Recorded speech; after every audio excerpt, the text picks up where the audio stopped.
किले में दहशत। ये कहानी उस समय की है जब आगरा मुगल सल्तनत की शान हुआ करता था। शहंशाह अकबर का दरबार अपनी भव्यता और न्याय के लिए दूर दूर तक मशहूर था। लेकिन इन दिनों आगरा के किले में एक अजीब सी दहशत फैली हुई थी।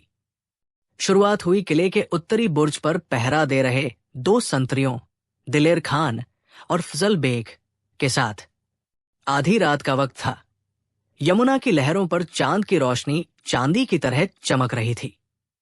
तभी दिलेर खान को किसी के रोने की दबीदबी आवाज सुनाई दी। फजल, उसने फुसफुसाया, तुम्हें कुछ सुनाई दिया? फजल बेग, जो ऊँग रहा था, हड़बड़ाकर उठा। क्या? डाकू?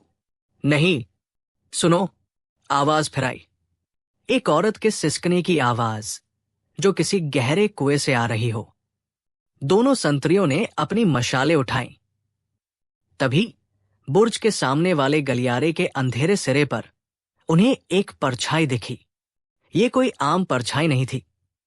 ये एक औरत का साया था, जिसने सफेद लिबास पहन रखा था। उसका चेहरा लंबे काले बालों से ढका था। वो धीरे धीरे हवा में तैरती हुई उनकी ओर बढ़ रही थी। आह, आह, अल्लाह रहम!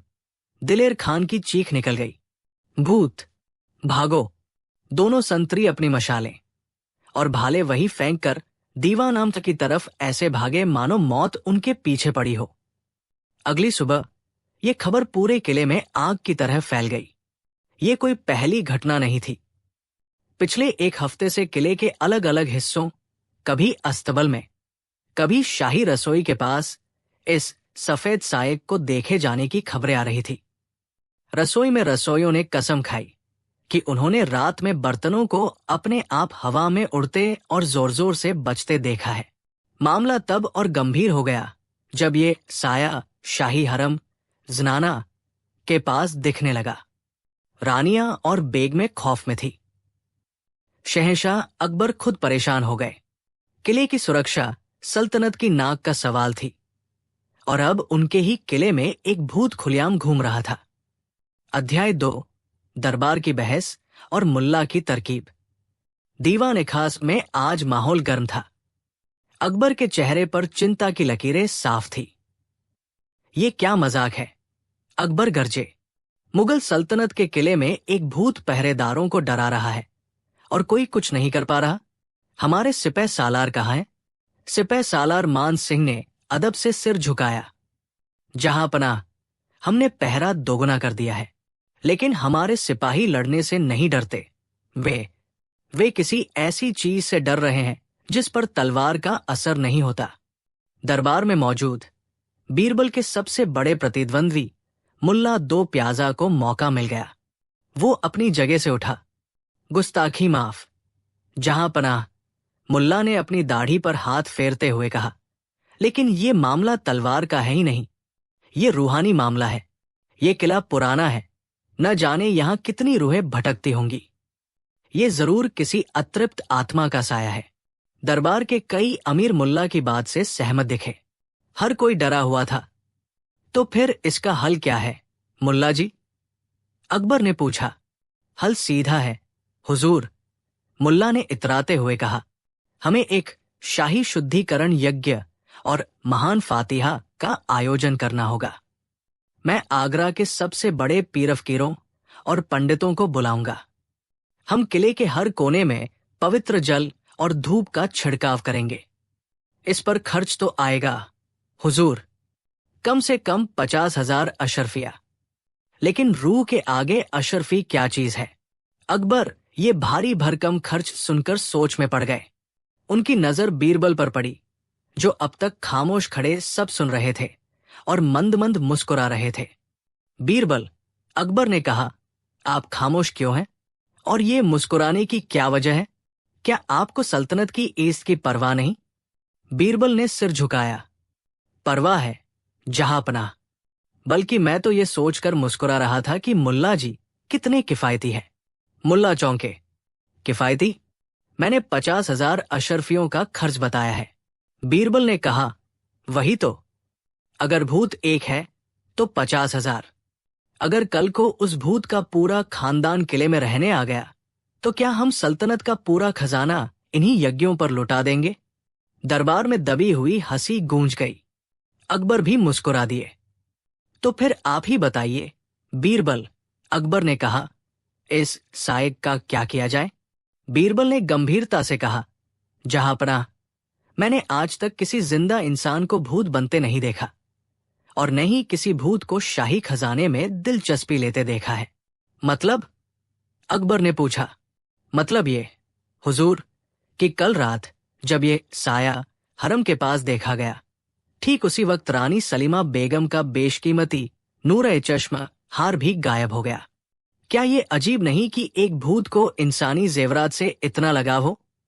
मुल्ला दो प्याजा ने तुरंत टोका, अरे, रूहें अपनी पसंदीदा चीजें ले जाती है। बीरबल ने मुल्ला को नजरअंदाज किया। जहांपनाह, मुझे यकीन है कि ये साया किसी रूह का नहीं बल्कि किसी शातिर इंसान का है। ये भूत का डर सिर्फ एक पर्दा है जिसके पीछे कोई बड़ी साजिश या चोरी छुपी है। मुझे 3 दिन की मोहलत और 100 सबसे बहादुर सिपाहियों का साथ चाहिए। मैं इस भूत को उसकी असली औकात दिखा दूंगा। अकबर को बीरबल की बात में दम लगा। ठीक है बीरबल, हम आपको 3 दिन देते हैं। इन 3 दिनों में या तो वो भूत पकड़ा जाना चाहिए या फिर आप हमें ये मान लेने दे कि मुल्ला जी सही थे। अध्याय 3, बीरबल की तहकीकात। बीरबल ने अपना काम तुरंत शुरू कर दिया। उन्होंने मुल्ला दो प्याजा को बुलाया। मुल्ला जी, बीरबल ने अदब से कहा, आप रूहानी मामलों के विशेषज्ञ हैं। मैं चाहता हूं कि आप मेरी मदद करें। मुल्ला हैरान रह गया। बीरबल उससे मदद मांग रहा था। वो घमंड से भर गया। कहिए, क्या मदद चाहिए? मैं तो पहले ही कह रहा था। मैं चाहता हूं, बीरबल ने कहा, कि आज रात आप किले के सबसे डरावने हिस्से यानी पुराने तहखाने के पास जोर जोर से पवित्र मंत्रों का जाप करें। आपकी आवाज में इतना दम होना चाहिए कि भूत डरकर बाहर आ जाए। मैं और मेरे सिपाही पास ही छुपे रहेंगे। मुल्ला को लगा कि ये उसकी जीत है। वो बीरबल को गलत साबित करने के लिए तुरंत तैयार हो गया। उसी शाम बीरबल ने अपने 100 सिपाहियों को छोटे छोटे गुटों में बांटा और उन्हें किले के हर अंधेरे कोने में छुप जाने का आदेश दिया। लेकिन सिपाहियों का एक बड़ा दस्ता सबसे बेहतरीन हथियारों के साथ उन्होंने शाही खजाने के पास छुपा दिया। रात हुई। मुल्ला दो प्याजा अपनी पूरी ताकत से तहखाने के पास चीख चीख कर आए थे और मंत्र पढ़ रहे थे। भाग जा ए पलिद रूह, निकल जा इस किले से। 2 घंटे बीत गए। मुल्ला का गला सूख गया, लेकिन भूत का कोई अतापता नहीं था। तभी बीरबल के एक जासूस ने आकर खबर दी, हुजूर, उत्तरी बुर्ज, जहां संतरियों ने भूत देखा था, पर फिर से वही साया देखा गया है। वो यमुना की तरफ देख रहा है। बीरबल मुस्कुराए। जैसा मैंने सोचा था। मुल्ला जी ने भूत को तहखाने में इतना डरा दिया कि वो भागकर बुर्ज पर ताजी हवा खाने चला गया। बीरबल अपने सिपाहियों के साथ दबे पाव उत्तरी बुर्ज की ओर बढ़े। उन्होंने देखा, वही सफेद लिबास वाली परछाई बुर्ज की दीवार पर खड़ी थी। पकड़ लो, बीरबल ने आदेश दिया। सिपाहियों ने चारों तरफ से घेरा डाल दिया। जैसे ही वे उस साइज के करीब पहुंचे, वो जोर से हंसा या हंसी और बुर्ज की दीवार से नीचे यमुना नदी में कूद गया। जब तक सिपाही नीचे पहुंचे, नदी में सिर्फ लहरें थी। वो गायब हो चुका था। अगले दिन दरबार में बीरबल की खिल्ली उड़ाई गई। क्यों बीरबल? मुल्ला ने तंज कसा। सुना है भूत आपके हाथ से फिसलकर नदी में नहाने चला गया। बीरबल शांत थे। जहांपनाह, वो भूत नहीं था। तो क्या था? अकबर ने पूछा। बीरबल ने अपनी हथेली खोली। उस पर सफेद कपड़े का एक छोटा सा टुकड़ा था। जब वो कूद रहा था, तब उसका लिबास दीवार के एक कील में फंस गया। ये वही कपड़ा है। ये कोई आम सूती कपड़ा नहीं, बल्कि मिस्र का मलमल है, जो बहुत कीमती होता है और जिसे सिर्फ शाही दर्जी ही इस्तेमाल करते हैं। दरबार में सन्नाटा छा गया। इसका मतलब साया किले के अंदर का ही कोई भेदी था। अध्याय 4, असली मकसद और भूत का इंतजार। लेकिन बीरबल, अकबर ने कहा, अगर वो किले का ही कोई है तो वो ये सब क्यों कर रहा है? और रानी का हार? हुजूर, बीरबल ने समझाया, हार सिर्फ ध्यान भटकाने के लिए चुराया गया था। असली मकसद कुछ और है। मैंने पिछले 3 दिनों की हर घटना पर गौर किया है। बीरबल ने अपनी जांच पेश की। पहली घटना, उत्तरी बुर्ज। ये बुर्ज सीधे उस रास्ते पर नजर रखता है जहां से काबुल से आने वाला शाही काफिला खजाना लेकर किले में दाखिल होता है। दूसरी घटना, शाही रसोई। ये ठीक शाही खजाने, तोशा खाना की दीवार के पीछे है। तीसरी घटना, हरम के पास। ये भी खजाने के गलियारे से सटा हुआ है। चौथी घटना, जब मुल्ला जी तहखाने में चिल्ला रहे थे तब साया फिर से उत्तरी बुर्ज पर था। ये भूत नहीं, बीरबल ने निष्कर्ष निकाला। ये एक बहुत ही चालाक चोरों का गिरोह है। वे किले में दहशत इसलिए फैला रहे हैं ताकि रात में संतरी अपने पहरे की जगह छोड़कर भाग जाएं और वे शाही खजाने में सेंध लगा सकें। क्या? अकबर अपनी गद्दी से उठ खड़े हुए। हमारे खजाने में? जी हां, जहां पनाह। और मुझे शक है कि वे आज रात ये काम करेंगे क्योंकि कल सुबह काबुल का नया खजाना पहुंच रहा है। वे पुराने खजाने को लूटकर नए के आने से पहले ही रफूचक्कर होना चाहते हैं। तो हम क्या करें? मान सिंह ने पूछा। हम वही करेंगे जो वे चाहते हैं। बीरबल मुस्कुराए। हम डरेंगे। अध्याय 5, जाल और साये का अंत।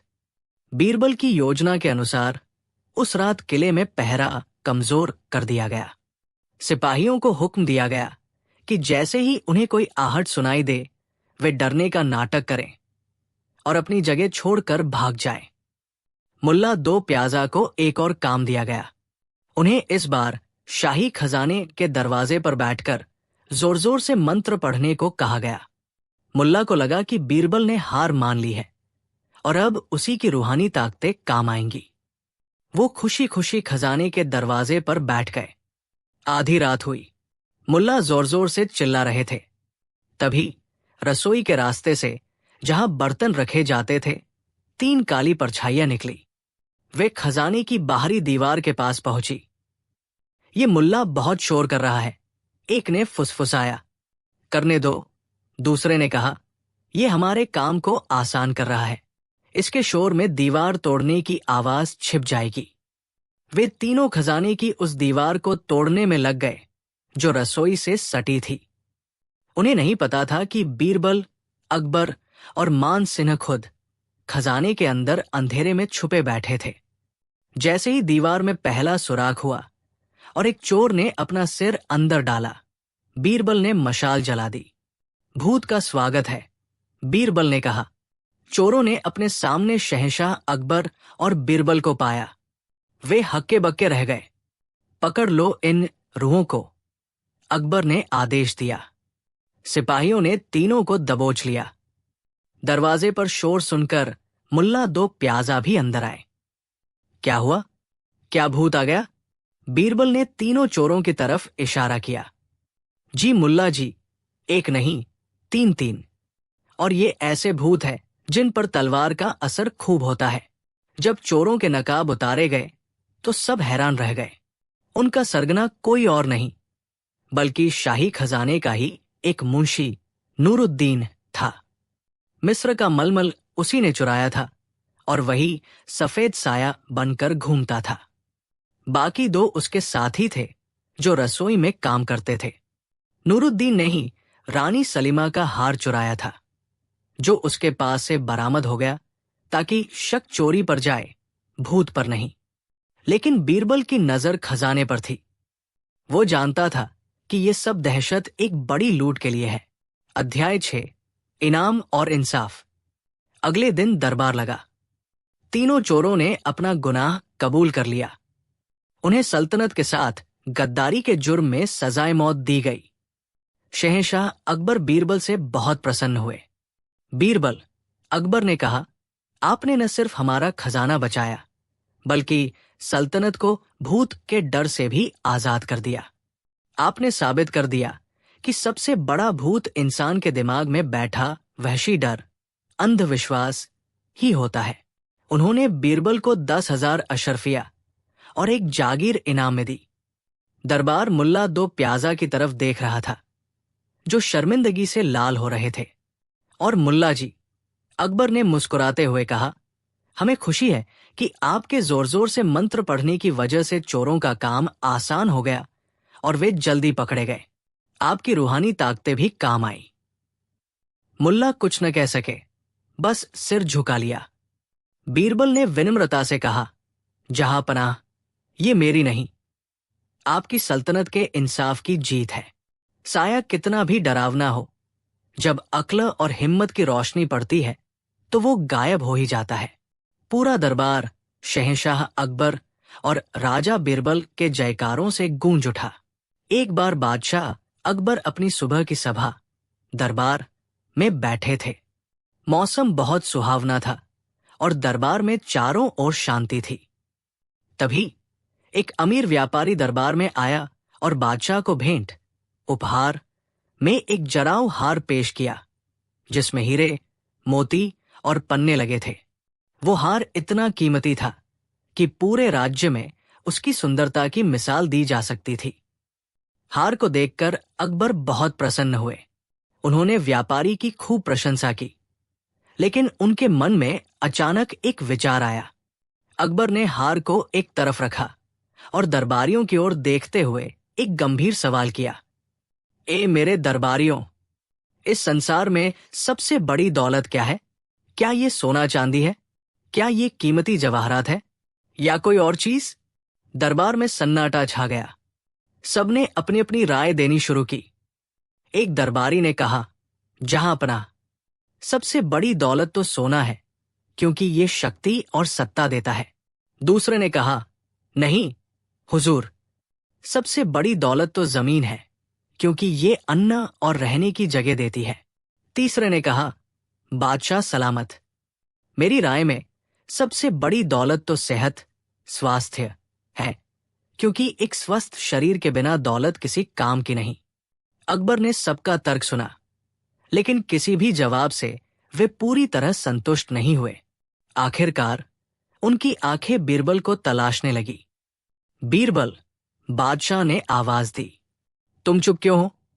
क्या तुम्हारे पास इस पहेली का कोई जवाब नहीं है? बीरबल आगे बढ़े। उन्होंने झुककर सलाम किया और मुस्कुराते हुए बोले, जहां पनाह, जवाब बहुत सरल है, लेकिन आप अपनी दौलत को एक रात के लिए बाजार में भेज दीजिए, तब मैं आपको जवाब दूंगा।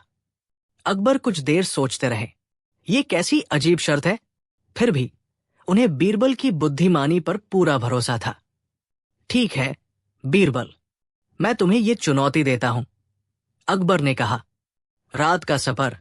उसी रात बादशाह ने बीरबल को कुछ गुप्तचरों के साथ अपने निजी खजाने से एक बड़ा थैला भरकर दिया जिसमें कीमती गहने, सोने की अशर्फिया और बेशकीमती रत्न भरे थे। उन्होंने बीरबल को आदेश दिया कि वे इस थैले को लेकर शहर की गलियों में निकलें और सुबह तक वापस लौट आएं। बीरबल रात के अंधेरे में थैला लेकर निकले। वो पहले एक जुआरी के अड्डे पर गए। उन्होंने जुआरियों को सोने की अशर्फी दिखाई, लेकिन जुआरी ने कहा, यहां अभी रात बाती है, तुम सुबह आना, अभी हमारी जीतने की ललक सबसे बड़ी दौलत है। फिर बीरबल एक शराब खाने पहुंचे। उन्होंने वहां बैठे लोगों को चमकते हीरे दिखाए। शराबी ने हीरे की तरफ देखा भी नहीं और कहा, जाओ यहां से, मेरे लिए इस वक्त सबसे बड़ी दौलत ये शराब का घूंट है जो मेरे गम भुला देता है। अंत में बीरबल एक सुनसान गली से गुजर रहे थे जहां उन्हें एक गरीब बूढ़ी मां ठंड से कांपती हुई मिली। बीरबल ने थैला खोलकर उन्हें कुछ सोने के सिक्के दिए। बूढ़ी मां ने सोने को छुआ और तुरंत बीरबल से पूछा, बेटा, क्या तुम्हारे पास थोड़ी सी आग है? मुझे बहुत ठंड लग रही है। इस सोने से मेरा क्या होगा जब मैं ठंड से मर जाऊंगी? बीरबल ने अपनी जेब से एक माचिस निकाली और उन्हें आग जलाने में मदद की। बूढ़ी माँ ने आग से अपने हाथ सेंके और उन्हें दिल से आशीर्वाद दिया। सुबह का फैसला। अगली सुबह बीरबल दरबार में वापस आए। अकबर बेचैनी से उनका इंतजार कर रहे थे। तो बीरबल, अकबर ने उत्सुकता से पूछा, क्या तुम्हें जवाब मिला? बाजार ने तुम्हें क्या सिखाया? बीरबल ने सिर झुकाया और जवाब दिया, जहां पनाह, मैंने आपकी दौलत को बाजार में भेजा और मैंने पाया कि हर जगह हर किसी के लिए सबसे बड़ी दौलत वह चीज है जिसकी उन्हें उस विशेष क्षण में सबसे ज्यादा जरूरत होती है। जुआरी के लिए उस क्षण की दौलत थी जीतने की ललक, इच्छा। शराबी के लिए उस क्षण की दौलत थी शराब का घूंट, नशा। और सबसे महत्वपूर्ण, उस बूढ़ी मां के लिए सबसे बड़ी दौलत न आपका सोना था और न ही हीरे जवाहरात, बल्कि आग की एक चिंगारी जिसने उन्हें ठंड से बचाया। बीरबल ने निष्कर्ष निकाला, हुजूर, इस संसार में सबसे बड़ी दौलत कोई एक चीज नहीं है, बल्कि वह चीज है जो किसी इंसान की तत्कालीन वर्तमान जरूरत को पूरा करती है। जरूरतें ही तय करती है कि सबसे बड़ी दौलत क्या है। बादशाह अकबर बीरबल के तर्क से पूरी तरह सहमत हुए। उन्होंने मुस्कुराते हुए कहा, वाह बीरबल, तुमने फिर साबित कर दिया कि तुम्हारे जैसा बुद्धिमान इंसान इस दुनिया में नहीं है।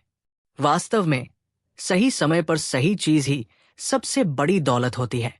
बीरबल को उनकी बुद्धिमानी के लिए इनाम दिया गया और दरबार बीरबल की जय जयकार से गूंज उठा।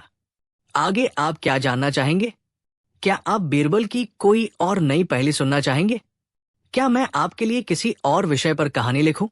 बादशाह अकबर एक दिन सुबह के समय अपने महल की बालकनी में खड़े थे। वे शहर की चहल पहल देख रहे थे। अचानक उनके मन में एक अजीब और शरारती विचार आया। जब दरबार लगा तो अकबर ने अपनी बात रखने के लिए बीरबल को बुलाया। बीरबल, बादशाह ने गंभीर स्वर में कहा, तुम्हें तो पता है कि हमारे राज्य में लाखों लोग रहते हैं। मैं जानना चाहता हूं कि इस पूरी सल्तनत में सबसे बड़ा मूर्ख कौन है। मैं उस मूर्ख को देखना चाहता हूं। तुम्हें 7 दिन का समय दिया जाता है। जाओ और सबसे बड़े मूर्ख को ढूंढकर दरबार में पेश करो। पूरा दरबार आश्चर्यचकित रह गया। ये कैसा अजीब काम था। बीरबल ने हमेशा की तरह मुस्कुराते हुए बादशाह का आदेश मान लिया। जो हुक्म, जहां पनाह, मुझे 1 सप्ताह का समय दीजिए, बीरबल ने कहा। 7 दिनों की तलाश। बीरबल ने सबसे बड़े मूर्ख की तलाश में अपनी यात्रा शुरू की। वे पूरे शहर में घूमे, बाजारों में गए, गांव-गांव की यात्रा की और लोगों के अजीबोगरीब व्यवहारों को ध्यान से देखा। पहले दिन बीरबल ने एक आदमी को बाजार में देखा जो एक भारी पत्थर को अपने सिर पर उठाकर चल रहा था। भाई, तुम इस पत्थर को क्यों ढो रहे हो? बीरबल ने पूछा। आदमी ने हांफते हुए जवाब दिया, बीरबल जी, मेरे घर की छत टूट गई है। मैं ये पत्थर घर ले जा रहा हूं। ठीक है, लेकिन तुम इसे जमीन पर घसीटते हुए या ठेले पर रखकर क्यों नहीं ले जा रहे? बीरबल ने पूछा। आदमी ने सिर पर रखे पत्थर को संभाला और बोला, नहीं, अगर मैं इसे घसीट कर ले जाऊंगा तो ये टूट जाएगा। मैं इसे अपने सिर पर ढो रहा हूं ताकि ये सुरक्षित रहे। दूसरे दिन बीरबल ने एक आदमी को देखा जो अपने घोड़े पर बैठा था, लेकिन उसने अपने सिर पर एक बड़ा भूसे का गट्ठर भी रखा हुआ था। बीरबल ने हंसते हुए कहा, भाई, तुम भूसे को घोड़े पर क्यों नहीं रख देते? घोड़ा आराम से ढो लेगा।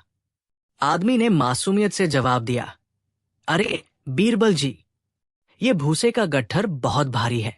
अगर मैं इसे घोड़े पर रख दूंगा तो बेचारा घोड़ा गिर जाएगा और मर जाएगा। इसीलिए मैं घोड़े पर बैठ गया हूं और गट्ठर को अपने सिर पर उठा लिया है ताकि घोड़े का बोझ कम हो जाए। बीरबल ने मन ही मन सोचा, क्या ये दोनों ही सबसे बड़े मूर्ख हैं या कोई इनसे भी बड़ा मूर्ख मिलेगा? छठे दिन बीरबल वापस शहर लौट आए।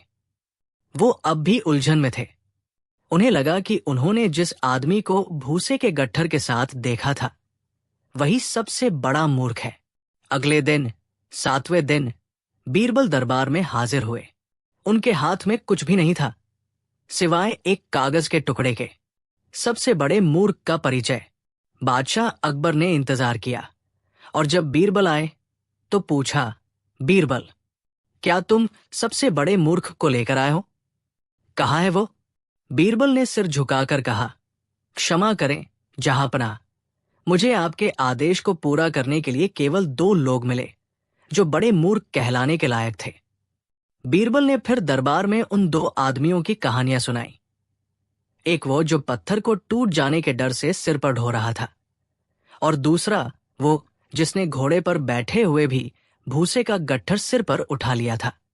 तो फिर तुमने उन्हें पेश क्यों नहीं किया? अकबर ने पूछा। बीरबल ने जवाब दिया, हुजूर, वे तो मूर्ख थे, लेकिन सबसे बड़े नहीं। मैंने उन्हें कुछ सोने के सिक्के दिए और उन्हें अपने अपने घरों को भेज दिया। मैंने उनसे कहा कि अगर वे फिर कभी ऐसी मूर्खता करते हुए पकड़े गए तो मैं उन्हें दोबारा ले आऊंगा। अकबर बोले, तो फिर सबसे बड़ा मूर्ख कौन है? क्या तुम्हें कोई नहीं मिला? बीरबल ने अपने हाथ में पकड़ा हुआ कागज का टुकड़ा बादशाह की ओर बढ़ाया। अकबर ने उत्सुकता से उस कागज को खोला। उस पर सिर्फ एक नाम लिखा था। जब अकबर ने वो नाम पढ़ा तो उनकी आंखें गुस्से और हैरानी से बड़ी हो गई। कागज पर लिखा था, जलालुद्दीन मोहम्मद अकबर। पूरे दरबार में सन्नाटा छा गया। सारे दरबारी डर गए कि आज बीरबल का अंतिम दिन है। बीरबल का तर्क। अकबर का चेहरा लाल हो गया। उन्होंने कागज जमीन पर पटका और चिल्लाए, बीरबल, ये कैसी गुस्ताखी है? तुम मुझे, शहंशाह हिंदुस्तान को, सबसे बड़ा मूर्ख कह रहे हो? बीरबल शांत रहे और बोले, माफ करना जहांपनाह, पर यह सच है। सबूत दो, अकबर ने दहाड़ कर कहा। बीरबल ने विनम्रता से अपना सिर उठाया और बोले, हुजूर, आपने मुझे 7 दिन तक राज्य के सबसे महत्वपूर्ण काम से दूर रखा। मैंने अपना कीमती समय बेकार की चीजें ढूंढने में लगाया, जबकि देश में 1000 जरूरी काम थे। बौझ को व्यवस्थित करना, टैक्स इकट्ठा करना और न्याय करना। लेकिन आप इन सब जरूरी कामों को छोड़कर एक ऐसे आदमी को ढूंढने का इंतजार कर रहे थे जिसे ढूंढने का कोई फायदा नहीं है। बीरबल ने आगे कहा, उन 2 आदमियों ने कम से कम अपने शरीर पर थोड़ा बोझ तो उठाया जो उन्हें अपने घर ले जाना था। लेकिन आपने मुझ पर अनावश्यक और बेमतलब के काम का ऐसा बोझ डाल दिया जिससे न राज्य का फायदा हुआ न आपका। इस काम में हमारा समय, पैसा और ऊर्जा सब बर्बाद हुई। बीरबल ने अंत में निष्कर्ष निकाला, वह इंसान जो जरूरी काम छोड़कर बेमतलब के और फिजूल कामों में अपना कीमती वक्त और साधन बर्बाद करता है, वो उन मूर्खों से कहीं बड़ा मूर्ख है जो सिर्फ अपने शरीर पर थोड़ा बोझ उठाते हैं। इसीलिए जहांपनाह, इस वक्त सबसे बड़े मूर्ख का नाम आपके सिवा और कौन हो सकता है? बादशाह अकबर कुछ देर तक बीरबल को घूरते रहे। फिर अचानक उनके चेहरे पर एक बड़ी मुस्कान आ गई। उन्हें एहसास हुआ कि बीरबल ने मजाक में ही उन्हें कितना बड़ा और सच्चा सबक सिखा दिया था। अकबर हंसे और बीरबल को गले लगा लिया। उन्होंने बीरबल को उनकी ईमानदारी और बुद्धिमानी के लिए इनाम दिया और फिर कभी उन्हें ऐसा बेतुका काम नहीं दिया। अकबर और बीरबल, पानी में मोती या बीरबल की करामात। एक बार बादशाह अकबर और बीरबल महल के पीछे बनी एक बड़ी सुंदर झील के किनारे टहल रहे थे। दोपहर का समय था और पानी एकदम शांत था, जिसमें आसमान का नीला रंग साफ दिखाई दे रहा था। अकबर ने अचानक झील के पानी की ओर इशारा करते हुए बीरबल से कहा, बीरबल, मुझे लगता है कि इस झील का पानी बहुत खास है। ये इतना साफ और शांत है कि अगर कोई यहां से कोई बेशकीमती चीज मांगे तो पानी उसे दे देगा। बीरबल ने मुस्कुराते हुए कहा, जहांपनाह, पानी एक प्राकृतिक संसाधन है। ये अपनी शांति और सुंदरता देता है, लेकिन कोई चीज देता नहीं है। अकबर अपनी बात पर अड़ गए। नहीं बीरबल, मैं शर्त लगाता हूं। अगर कोई सच्चे दिल से पानी से मोती मांगे तो पानी उसे जरूर मोती दे देगा। बीरबल ने कहा, हुजूर, मैं ये शर्त स्वीकार नहीं कर सकता, क्योंकि मैं जानता हूं कि पानी कोई मोती नहीं दे सकता। अकबर ने चुनौती दी, ठीक है, तो तुम साबित करो। मैं तुम्हें ये मौका देता हूं। आज शाम तक तुम किसी ऐसे आदमी को लाओ जो पानी से मोती मांगे और उसे मोती न मिले। बीरबल ने सिर झुकाया और बोले, जैसा आपका आदेश, जहां पनाह। बीरबल की अजीब तैयारी। बीरबल ने तुरंत महल के एक भरोसेमंद सिपाही को बुलाया और उसे एक गुप्त काम सौंपा। उन्होंने सिपाही को कुछ रुपए दिए और कहा कि वो बाजार से 2 चीजें जरीद लाए, एक बड़ा सा चमकीला सफेद कद्दू या सीताफल, बाजार में मिलने वाले सबसे बड़े और नकली मोतियों की एक माला। जब सिपाही दोनों चीजें ले आया तो बीरबल ने वो कद्दू लिया और उसे बीच से काटकर सावधानी से खोखला कर दिया। फिर उन्होंने नकली मोतियों की माला को कद्दू के अंदर डाला, मोतियों को उसके गुदे, पल्प के साथ मिला दिया और फिर कद्दू के दोनों हिस्सों को फिर से जोड़कर इस तरह से सील कर दिया कि वो एकदम साबुत दिखे। बीरबल ने शाम को दरबार में हाजिर होने से पहले उस कद्दू को महल के पीछे वाली झील में ठीक उसी जगह पर छिपा दिया जहां अकबर ने मोती मिलने की बात कही थी। शाम का प्रदर्शन। शाम को जब दरबार लगा तो अकबर ने सबको बताया कि आज बीरबल एक बहुत ही दिलचस्प पहेली का समाधान करने वाले हैं। बीरबल दरबार में आए और उन्होंने अपने साथ एक गरीब किसान को पेश किया।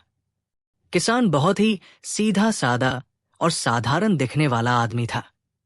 अकबर ने पूछा, बीरबल, ये कौन है?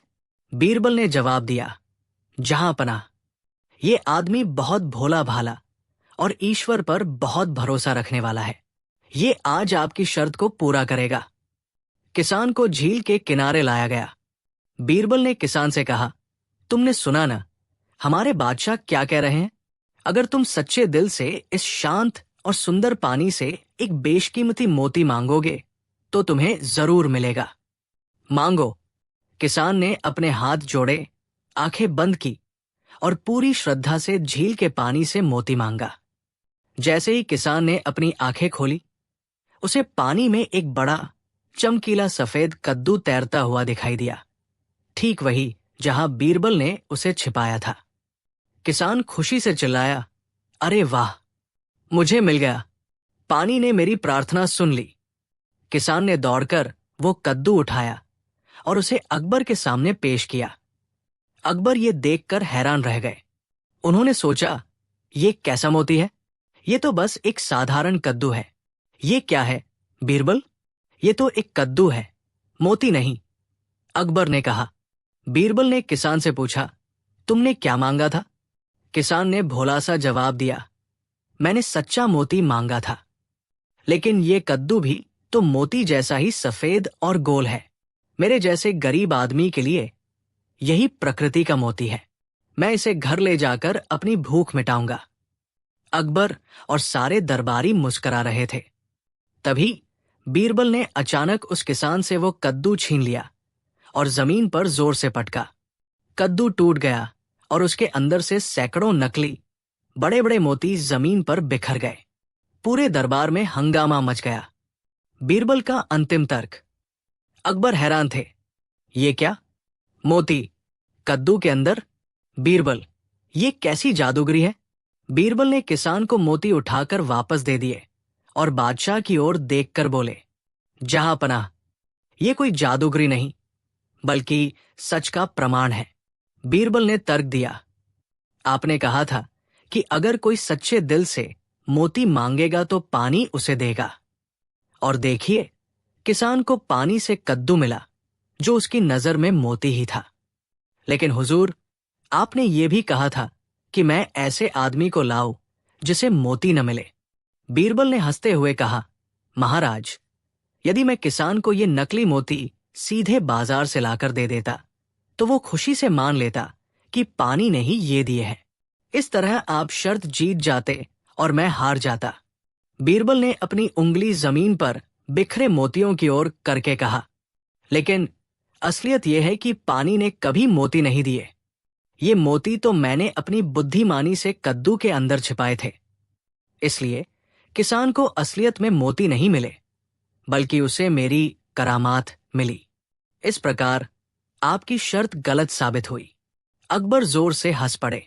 उन्हें बीरबल की चतुराई और उनकी योजना बहुत पसंद आई। उन्होंने न केवल अपनी गलती मानी, बल्कि बीरबल को उनकी बुद्धिमानी के लिए इनाम भी दिया। अकबर ने कहा, बीरबल, तुम हमेशा मेरे विचारों को आईना दिखाते हो। बेशक पानी मोती नहीं दे सकता, लेकिन तुम अपनी बुद्धि से पानी में भी मोती पैदा करने की हिम्मत रखते हो। बादशाह अकबर के दरबार में कई दरबारी बीरबल की बढ़ती हुई साख और बादशाह से उनकी नजदीकी से ईर्ष्या करते थे। वे हमेशा बीरबल को नीचा दिखाने का मौका ढूंढते रहते थे। एक दिन इन ईर्ष्यालु दरबारियों ने मिलकर एक योजना बनाई। वे अकबर के पास गए और कहा, जहांपनाह, हम बीरबल की बुद्धिमानी का सम्मान करते हैं, लेकिन उनकी साख, इज्जत सिर्फ आपकी मेहरबानी पर टिकी है। हम चाहते हैं कि आप उन्हें एक ऐसी कठिन परीक्षा दें जिससे ये साबित हो सके कि उनकी प्रतिष्ठा सचमुच कितनी गहरी है।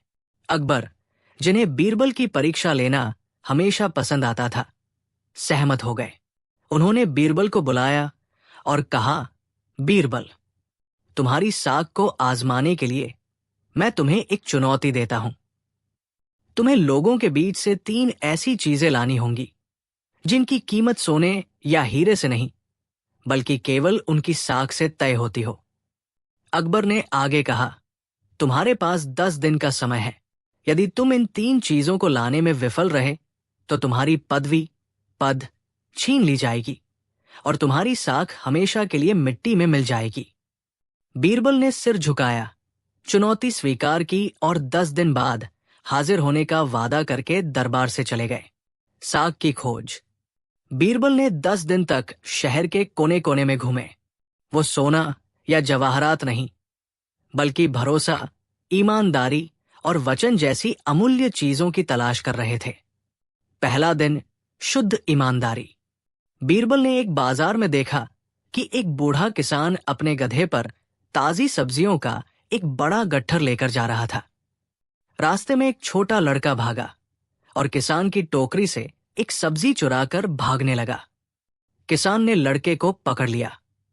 बीरबल ने सोचा कि अब किसान लड़के को पीटेगा या पुलिस के हवाले कर देगा, लेकिन किसान ने ऐसा नहीं किया।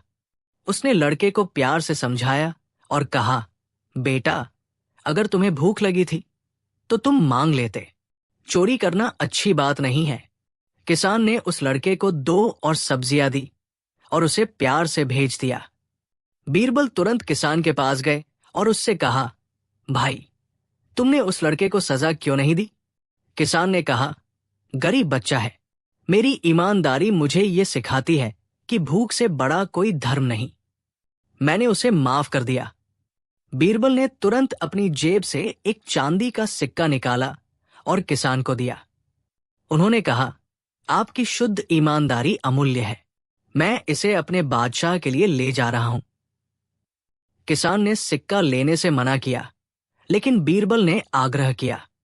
किसान को लगा कि ये कोई पागल आदमी है, लेकिन उसने सिक्का रख लिया। इस तरह बीरबल ने अपनी पहली चीज हासिल की। 5वां दिन, विश्वास और भरोसा। बीरबल एक सुनसान इलाके से गुजर रहे थे। उन्होंने देखा कि एक अमीर साहूकार एक गरीब मजदूर के पास आकर उसे 500 सोने की अशर्फिया दे रहा था। साहूकार ने मजदूर से कहा, मैं एक जरूरी यात्रा पर जा रहा हूं। ये मेरी जीवन भर की कमाई है। मैं इसे तुम्हारे पास 10 दिन के लिए गिरवी रखता हूं। मैं वापस आकर तुमसे ले लूंगा। बीरबल हैरान रह गए। साहूकार, तुम अपनी सारी दौलत इस गरीब आदमी को बिना किसी कागज या सबूत के क्यों दे रहे हो? साहूकार ने कहा, यह आदमी गरीब है पर ईमानदार है। इसकी साख की कीमत सोने से कहीं ज्यादा है। मुझे पूरा भरोसा है कि ये एक भी अशर्फी को हाथ नहीं लगाएगा, क्योंकि इसने मुझे वचन दिया है। बीरबल तुरंत आगे बढ़े और साहूकार के हाथ से एक अशर्फी ली। उन्होंने साहूकार से कहा, आपकी अटूट साख मेरी दूसरी चीज है। मैं इस साख की कीमत के तौर पर ये अशर्फी ले जा रहा हूं। साहूकार को ये अजीब लगा, पर बीरबल की बात का अर्थ न समझकर उसने चुपचाप उन्हें जाने दिया। 9वां दिन, वचन और धैर्य। बीरबल 9वें दिन भी अपनी आखिरी चीज की तलाश में थे। उन्हें कुछ नहीं मिला। वो थककर एक पेड़ के नीचे बैठे थे। तभी उन्होंने देखा कि एक बूढ़ा आदमी एक बड़ी भीड़ को शांत करने की कोशिश कर रहा है। भीड़ उस आदमी पर चिल्ला रही थी क्योंकि उसने गांव वालों से कुछ पैसे उधार लिए थे और 1 साल पहले लौटाने का वादा किया था। अब 1 साल बीत चुका था, पर वो पैसे नहीं लौटा पाया था। बूढ़े आदमी ने हाथ जोड़कर कहा, मुझे थोड़ा समय और दे दो। मैं तुम्हें कल तुम्हारे पैसे लौटा दूंगा। मेरा वचन कभी झूठा नहीं होता। मेरी साख पर भरोसा रखो। ये सुनकर भीड़ और नाराज हो गई। तभी बीरबल बीच में आए और कहा, शांत हो जाइए। इस आदमी को इसका वचन निभाने दीजिए। अगर इसका वचन सच्चा है तो कल तक इंतजार कीजिए। बीरबल ने अपनी जेब से आखिरी सोने की अशर्फी निकाली और बूढ़े आदमी को दी। ये अशर्फी रखो।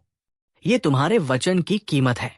कल ये वचन पूरा करना, वरना तुम्हारी साख चली जाएगी। बूढ़े आदमी ने बीरबल को धन्यवाद दिया और भीड़ को वादा किया कि वो कल जरूर पैसे लौटाएगा। दरबार में प्रमाण। 10वें दिन, बीरबल अकबर के दरबार में हाजिर हुए। दरबारियों की आंखें बीरबल पर टिकी थी। उन्हें उम्मीद थी कि बीरबल खाली हाथ लौटेंगे। अकबर ने पूछा, बीरबल, क्या तुम मेरी चुनौती पूरी कर पाए? तुम्हारी साख की कीमत क्या है? बीरबल ने 3 सिक्के, एक चांदी का और 2 सोने के, निकालकर अकबर के सामने रखे। बीरबल ने अपनी पूरी यात्रा का वर्णन किया और कहा, जहांपनाह, मैं आपके लिए 3 चीजें लाया हूं जिनकी कीमत सोने से नहीं बल्कि साख से है। चांदी का सिक्का उस किसान के लिए था जिसने अपनी शुद्ध ईमानदारी को एक भूखे बच्चे के लिए दांव पर नहीं लगाया। पहला सोने का सिक्का उस साहूकार के अटूट भरोसे के लिए था जिसने अपनी सारी दौलत एक गरीब के साख भरे वचन पर छोड़ दी। दूसरा सोने का सिक्का उस बूढ़े आदमी के वचन की कीमत थी जिसने अपना वचन पूरा करने के लिए अपनी जान दांव पर लगा दी। बीरबल ने कहा, हुजूर, मैंने इन तीनों लोगों से ये सिक्के वापस ले लिए हैं और बदले में मैंने इन्हें 3 अमूल्य साख दी है, ईमानदारी, भरोसा और वचन। ये तीनों चीजें ही इंसान की सबसे बड़ी साख होती है। ये चीजें बिकती नहीं, ये कमाई जाती है। बीरबल ने अंत में कहा, जहांपनाह, इन दरबारियों ने मेरी साख को चुनौती दी, लेकिन मैं साबित करता हूं कि मेरी सबसे बड़ी साख आप है। मैंने इन 10 दिनों में एक भी जरूरी काम नहीं किया, फिर भी आपकी साख मुझ पर अटूट बनी रही कि मैं चुनौती पूरी करूंगा। आपकी इसी साख के कारण मैंने इन तीनों बेशकीमती चीजों को इकट्ठा कर पाया। अकबर अपनी जगह से उठ खड़े हुए। उन्हें बीरबल की बात सुनकर बहुत खुशी हुई।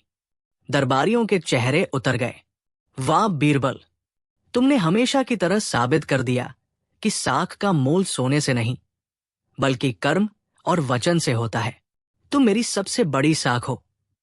अकबर ने बीरबल को गले लगाया और उन दरबारियों को सबक सिखाया जो बीरबल से ईर्ष्या करते थे। एक बार की बात है, बादशाह अकबर अपने महल के बगीचे में टहल रहे थे। सर्दी का मौसम था और कड़ाके की ठंड पड़ रही थी। अकबर ने यूं ही बीरबल से पूछ लिया, बीरबल, क्या तुम मानते हो कि कोई इंसान सिर्फ पैसे के लिए इतनी ठंड सह सकता है कि वो रात भर बर्फीले पानी में खड़ा रहे? बीरबल ने तुरंत जवाब दिया, जहांपनाह, इंसान की जरूरतें बहुत बड़ी होती हैं। अगर किसी व्यक्ति को अपने परिवार को पालने के लिए पैसों की सख्त जरूरत हो तो वो अपनी जान भी खतरे में डाल सकता है। अकबर ने चुनौती दी, ठीक है, मैं देखना चाहता हूं। अगर कोई आदमी आज रात भर महल के सामने वाली झील के बर्फीले पानी में बिना किसी सहारे के खड़ा रहेगा तो मैं उसे 1000 सोने की अशर्फियां दूंगा। बीरबल ने शहर में ये घोषणा करवा दी। गरीब आदमी की हिम्मत। अगले ही दिन एक गरीब धोबी दरबार में आया। उसने कहा कि उसे पैसों की सख्त जरूरत है और वह ये चुनौती स्वीकार करता है। बीरबल ने उस धोबी को पूरी हिदायत दी और उसे रात भर झील के बर्फीले पानी में खड़ा रहने का आदेश दिया। रात का समय था। पूरी ठंड में धोबी झील के पानी में गर्दन तक डूबा रहा। बीरबल ने गुप्तचरों को तैनात किया जो ये देखते रहे कि धोबी ने कोई चालाकी न की हो। सुबह हुई। धोबी कांपते हुए दरबार में हाजिर हुआ।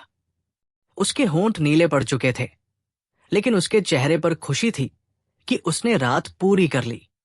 अकबर ने उसे देखा और कहा, शाबाश, तुमने असंभव को संभव कर दिखाया। तुम इनाम के हकदार हो। लेकिन इससे पहले कि अकबर उसे इनाम देते, दरबारियों में से एक ईर्ष्यालु दरबारी खड़ा हुआ और बोला, जहांपना, इस धोबी ने जरूर कोई चालाकी की होगी। इतनी ठंड में कोई भी आदमी रात भर जिंदा नहीं रह सकता। बीरबल ने कहा, गुप्तचरों ने बताया कि उसने कोई चीटिंग नहीं की। तभी दरबारी ने धोबी से सवाल किया, सच सच बताओ, तुमने इतनी ठंड कैसे सहन की? क्या तुमने कहीं से कोई गर्मी नहीं ली? धोबी ने मासूमियत से जवाब दिया, हुजूर, मैं रात भर महल की बालकनी पर जल रहे दिए की रोशनी को देखता रहा। मैंने उसी रोशनी को अपनी प्रेरणा और आशा बनाया और उसी के सहारे मैं रात गुजार पाया। ये सुनते ही ईर्ष्यालु दरबारी चिल्लाया, देखा, जहांपना, इस धोबी ने महल की रोशनी से गर्मी ली है। इसने चुनौती के नियमों का उल्लंघन किया है। ये इनाम का हकदार नहीं है। अकबर भी इस तर्क से सहमत हो गए। उन्होंने कहा, ये सही है, तुमने दूर से ही सही, लेकिन आग की गर्मी ली है, इसलिए तुम इनाम के हकदार नहीं हो। बीरबल ने अकबर को समझाने की कोशिश की, जहांपना, वो दिया इतनी दूर था कि उसकी रोशनी धोबी को कोई गर्मी नहीं दे सकती थी। वो बस एक उम्मीद थी। लेकिन अकबर ने बीरबल की एक न सुनी और धोबी को निराश करके दरबार से खाली हाथ लौटा दिया गया। बीरबल का बदला। बीरबल को यह देखकर बहुत गुस्सा आया कि धोबी के साथ अन्याय हुआ है। उन्होंने मन ही मन तय कर लिया कि वो बादशाह को दलाली का सही मतलब समझा कर ही रहेंगे। अगले दिन बीरबल दरबार में नहीं आए। उनकी अनुपस्थिति से अकबर बेचैन हो गए। उन्होंने एक सिपाही को बीरबल के घर भेजा। सिपाही ने लौटकर बताया, जहांपनाह, बीरबल ने कहा है कि वो अभी खिचड़ी पका रहे हैं और जब खिचड़ी पक जाएगी तभी दरबार में आएंगे। अकबर ने सोचा, खिचड़ी पकने में कितनी देर लगती है? उन्होंने इंतजार किया। दोपहर हो गई पर बीरबल नहीं आए। अकबर को भूख लगने लगी और वो अधीर हो गए। अकबर खुद ही कुछ दरबारियों के साथ बीरबल के घर पहुंचे। वहां जाकर उन्होंने जो दृश्य देखा उससे वो दंग रह गए। बीरबल ने आग तो जला रखी थी, लेकिन आग जमीन पर जल रही थी और खिचड़ी का बर्तन जमीन से लगभग 20 फीट ऊपर एक डंडे से लटका हुआ था। बीरबल, ये तुम क्या कर रहे हो? अकबर ने आश्चर्य से पूछा। बीरबल ने विनम्रता से सलाम किया और बोले, जहांपनाह, मैं अपनी खिचड़ी पका रहा हूं। मेरी खिचड़ी बहुत धीरे पक रही है। अकबर ने हंसते हुए कहा, बीरबल, तुम पागल हो गए हो? इतनी दूर से क्या कभी खिचड़ी पक सकती है? आग की गर्मी तो बर्तन तक पहुंच ही नहीं रही है। बीरबल ने तुरंत जवाब दिया, ठीक यही बात तो मैं आपको समझाना चाहता था। जहांपनाह, बीरबल ने कहा, अगर 20 फीट ऊपर लटकी खिचड़ी जमीन की आग से नहीं पक सकती तो बेचारा वो धोबी जो पूरी रात कड़ाके की ठंड में झील में खड़ा रहा, सैकड़ों फीट दूर जल रहे महल के एक छोटे से दिए की रोशनी से गर्मी कैसे ले सकता था? बीरबल ने आगे कहा, हुजूर, धोबी को दिए की रोशनी से कोई गर्मी नहीं मिली थी। वो तो सिर्फ एक उम्मीद थी। लेकिन आपने आपकी दलाली, बीच का अनुचित तर्क के कारण उसका इनाम छीन लिया। यही अन्याय था। अकबर को अपनी गलती का एहसास हुआ। बीरबल ने एक मजेदार तरीके से उन्हें उनकी तलती समझा दी थी। अकबर ने शर्मिंदा होकर बीरबल से माफी मांगी और उसी क्षण उस गरीब धोबी को दरबार में बुलाया गया। धोबी को 1000 सोने की अशर्फिया दी गई और साथ ही उसे बीरबल की चतुराई भरे तर्क के लिए अतिरिक्त इनाम भी दिया गया। बीरबल ने अपनी बुद्धि से धोबी को न्याय दिलाया और बादशाह को यह सिखाया कि अनुचित दलाली या तर्क के आधार पर किसी भी गरीब का हक नहीं छीना जाना चाहिए। एक बार बादशाह अकबर और बीरबल महल के भोजन कक्ष में बैठे थे। भोजन कक्ष बड़ा और शानदार था और तरह तरह के स्वादिष्ट व्यंजन मेज पर रखे हुए थे। अकबर ने एक स्वादिष्ट मिठाई चखी और अचानक बीरबल की ओर देखकर कहा, बीरबल, क्या तुम मुझे सबसे स्वादिष्ट भोजन खिला सकते हो जो आज तक किसी इंसान ने नहीं चखा हो? बीरबल ने मुस्कुराते हुए कहा, जहांपनाह, दुनिया में तरह तरह के व्यंजन हैं, लेकिन ऐसा भोजन जो किसी ने न चखा हो वो बनाना असंभव है। आपकी इस बात का कोई औचित्य नहीं है। अकबर अपनी जिद पर अड़ गए। नहीं, मैं तुम्हें चुनौती देता हूं। तुम्हें मुझे एक ऐसा अदृश्य भोजन परोसना होगा जो मैंने पहले कभी न चखा हो और जो खाने में सबसे स्वादिष्ट लगे। तुम्हारे पास 3 दिन का समय है। अगर तुम ऐसा नहीं कर पाए तो तुम्हें 1 महीने तक दरबार में आने की अनुमति नहीं मिलेगी। बीरबल ने चुनौती स्वीकार कर ली और 3 दिन बाद हाजिर होने का वादा किया।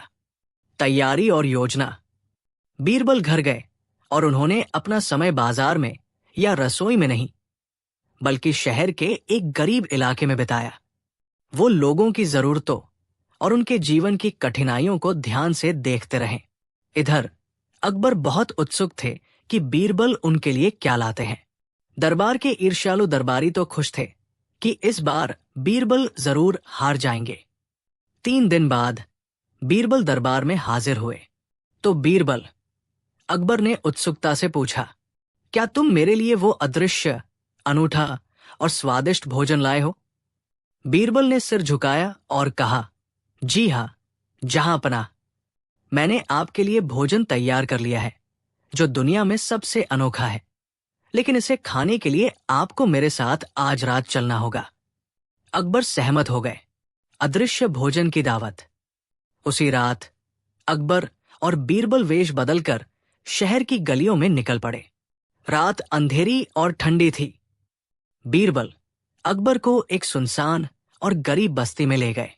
वे एक छोटे टूटे फूटे घर के सामने रुके। घर के अंदर से एक बूढ़ी महिला के रोने की आवाज आ रही थी। अकबर और बीरबल दरवाजे के पास खड़े हो गए और अंदर की बात सुनने लगे। अंदर बूढ़ी महिला अपने छोटे बेटे से कह रही थी, बेटा, आज हमारे घर में खाने को कुछ नहीं है। तुम रात भर भूखे हो। मेरे पास तुम्हें खिलाने के लिए कुछ नहीं है। वो छोटा बच्चा रोते हुए कह रहा था, माँ, मुझे बहुत तेज भूख लगी है। मुझे कुछ भी दे दो, माँ। ये सुनकर अकबर का दिल पसीज गया। वो तुरंत अपने गुप्त खजाने से सोने की कुछ अशर्फियां लेकर आए। दरवाजा खटखटाया और बूढ़ी महिला को अशर्फियां दी। इनसे तुम अपने और अपने बच्चे के लिए अच्छा भोजन खरीद लेना, अकबर ने कहा। बूढ़ी महिला ने खुशी के मारे रोना बंद कर दिया। उसके चेहरे पर जो संतोष और खुशी थी वो अनमोल थी। उसने अकबर को दिल से दुआएं दी। H3 सबसे स्वादिष्ट अनुभव। H3। जब अकबर और बीरबल महल लौट रहे थे तो अकबर ने एक लंबी सांस ली और बोले, बीरबल, मुझे पता नहीं क्यों, लेकिन आज मेरा पेट भरा हुआ महसूस हो रहा है। मैंने भले ही कुछ खाया ना हो, पर मुझे अंदर से एक ऐसा संतोष मिला है जो दुनिया के किसी भी भोजन से नहीं मिल सकता। मैंने आज सबसे स्वादिष्ट अनुभव किया है। बीरबल मुस्कुराए और बोले, जहांपनाह, यही आपका अदृश्य भोजन था जो आपने किसी को निस्वार्थ भाव से खिलाया था। ये भोजन सचमुच दुनिया में सबसे अनूठा, सबसे स्वादिष्ट और अदृश्य है, क्योंकि ये पेट को नहीं बल्कि आत्मा को तृप्त करता है। बीरबल ने तर्क दिया, हुजूर, भूख से बड़ी कोई मिर्च नहीं होती और संतुष्टि से बड़ा कोई स्वाद नहीं होता। जब कोई इंसान सच्चे दिल से किसी भूखे को खिलाता है तो उसे मिलने वाला संतोष ही वो अदृश्य भोजन है जो सबसे स्वादिष्ट होता है और जिसे पहले कभी नहीं चखा जा सकता। अकबर इस जवाब से अत्यंत प्रसन्न हुए। उन्होंने तुरंत अपनी हार स्वीकार की और कहा, वाह बीरबल, तुम मेरी हर चुनौती को एक गहरे अर्थ में बदल देते हो। तुमने फिर साबित कर दिया कि असली तृप्ति देने वाला भोजन केवल रसोई में नहीं, बल्कि दयालुता और परोपकार में मिलता है। बीरबल को उनकी बुद्धिमानी और अनूठे जवाब के लिए भारी इनाम दिया गया और दरबारियों के चेहरे एक बार फिर उतर गए। आगरा का किला सूरज की पहली किरणों में सोने की तरह दमक रहा था। यमुना नदी शांत भाव से किले की दीवारों को चूमती हुई बह रही थी। आज शहंशाह जलालुद्दीन मोहम्मद अकबर का दरबार, दीवान ए खास, रोज से कुछ अधिक ही भव्य लग रहा था। दरबार खचाखच भरा था क्योंकि आज मेवाड़ के पड़ोसी राज्य देवगढ़ के साथ एक महत्वपूर्ण शांति संधि पर अंतिम मुहर लगनी थी। शहंशाह अकबर अपने भव्य सिंहासन पर विराजमान थे। उनके चेहरे पर एक शासक का तेज और संतोष का भाव था।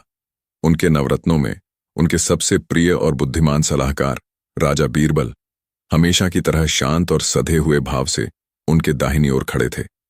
दरबार में जहां तहां कानाफूसी चल रही थी।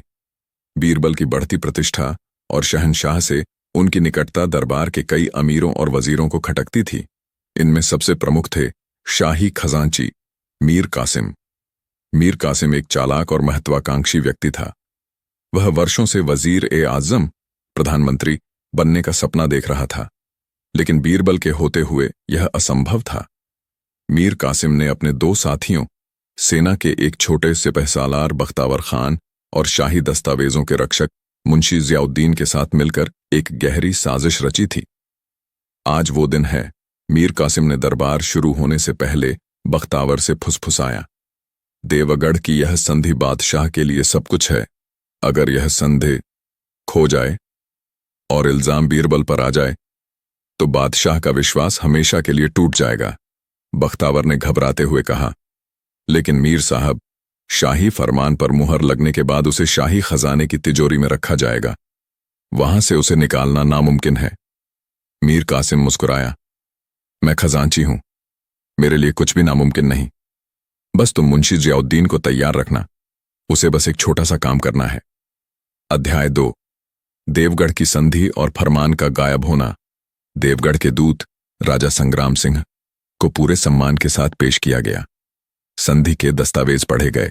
यह संधि मुगल सल्तनत और देवगढ़ के बीच दशकों पुरानी दुश्मनी को खत्म करने वाली थी। इसमें व्यापार, सुरक्षा और आपसी सहयोग की शर्तें थीं। अकबर ने सुनहरी कलम से दस्तावेज पर हस्ताक्षर किए और अपनी शाही मुहर, रॉयल सील, उस पर लगा दी। दरबार तालियों की गड़गड़ाहट से गूंज उठा। इस ऐतिहासिक दस्तावेज को अकबर ने घोषणा की, शाही खजाने की सबसे सुरक्षित तिजोरी में रखा जाए। मीर कासिम, यह आपकी जिम्मेदारी है। जो हुक्म जहां पनाह। मीर कासिम ने झुककर आदाब किया। उसने दस्तावेज को मखमली कपड़े में लपेटा और उसे एक नक्काशीदार संदूक में रखकर शाही गार्डों के साथ खजाने की ओर बढ़ गया। बीरबल यह सब देख रहे थे। उन्हें मीर कासिम की आंखों में एक अजीब सी चमक दिखाई दी, जिसे वह समझ नहीं पाए। अगली सुबह आगरा में हड़कंप मच गया। मीर कासिम दौड़ता हुआ दीवान ए आम में आया, जहां अकबर सुबह की फरियादें सुन रहे थे। मीर कासिम के बाल बिखरे हुए थे और चेहरे पर हवाइयां उड़ रही थीं।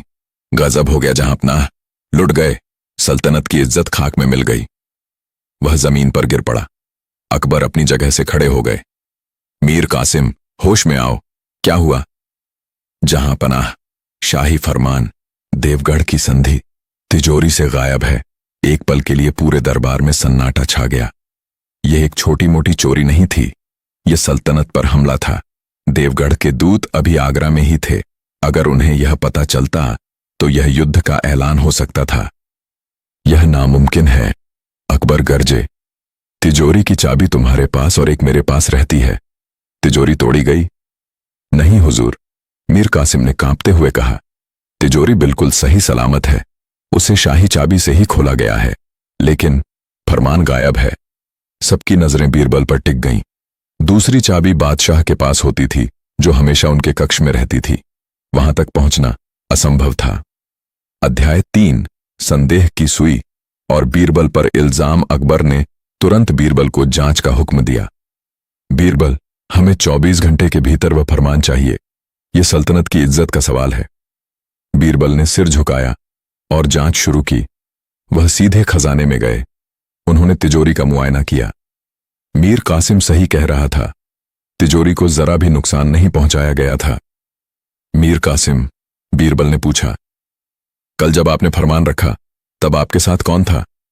शाही गार्ड थे हुजूर, और मुंशी जियाउद्दीन दस्तावेजों का हिसाब रखने के लिए। बीरबल ने गार्डों से पूछताछ की। सबने एक ही बात कही। मीर कासिम ने फरमान तिजोरी में रखा और ताला लगा दिया। तभी मुंशी जियाउद्दीन, जो साजिश में शामिल था, घबराता हुआ